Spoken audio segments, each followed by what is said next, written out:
after the first race and you're like, yeah, the instructions are have fun. I'm like, oh, God, I like this guy. Now we decide where do we go next. Yeah. You know? Absolutely. Thank you. First stakes win, they stuck with you. You don't get the weight off in a stakes race, and now 3 in a row on this horse. You know, first and foremost, I'm just so thankful. There have been, a lot of people that helped me get here. These guys for keeping me on, my agent for getting me the mount in the first place, and just everybody that's helped me to get to where I am today. She's run 2 very different races. Her first race, she came from off of it. Her second race, she led and won, so I was wide going into the turn here. So I figured I'd just play the brake and let it be. Unfortunately, we did get caught a little wide, but she was really comfortable sitting behind that horse. And, I felt like I had a ton of horse under me, so just turning for home, when everybody started moving, I'm like, okay, here's your moment. And she just, she went on with it. Did you think at the wire that you had it? I about at the top of the turn is when I'm like, oh, I think we're going to get this. Really? I just knew I had so much horse, and I saw how much the other guys were working around me, and I'm just still sitting there. So I'm like, all right, I got so many more gears to go through yet. I think I shed a couple tears right around here. It's a huge accomplishment, and like I said, I couldn't be more thankful for everybody involved. I galloped for Ian Wilkes for a couple of years after my start in Ocala, and then I worked for John Ortiz for a couple of months, and then I went to Gulfstream and started riding this past winter. Okay, was that your first official meet with the Gulfstream? Yes, was the championship meet. I went a little crazy there. I was shooting for the top, but I learned a lot. I really did, being amongst those riders and those people. I had a really good team behind me to get me started, so I couldn't, like I said before, I couldn't be more thankful. It's been a long journey to get here, but everybody's been so great in helping me along. Where are you from? Pennsylvania. Yes. So there's 3 tracks you could have grown up around there. Presque Isle Downs. I groomed there for 3 years while I was in college. And when I graduated, that's when I decided I wanted to learn how to ride. Gage is an apprentice.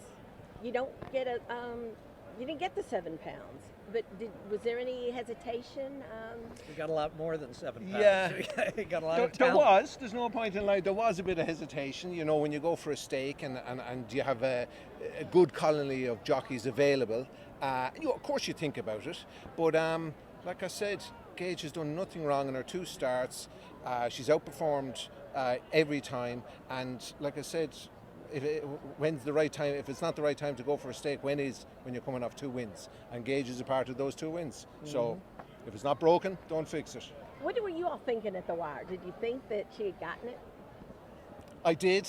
I didn't know how much. We were watching it at a little bit of an angle, and I was thinking, I hoped we got it. And when I got a few lads clapping me on the back, I said, okay, fair enough. I think we have. I've known her for a long time. We first clapped eyes on her as a yearling, and she was always very nice, very level-headed, nice, sensible, good-moving, strong filly. So I was happy to send her into the track, and we were optimistic that she would have a nice career ahead of her.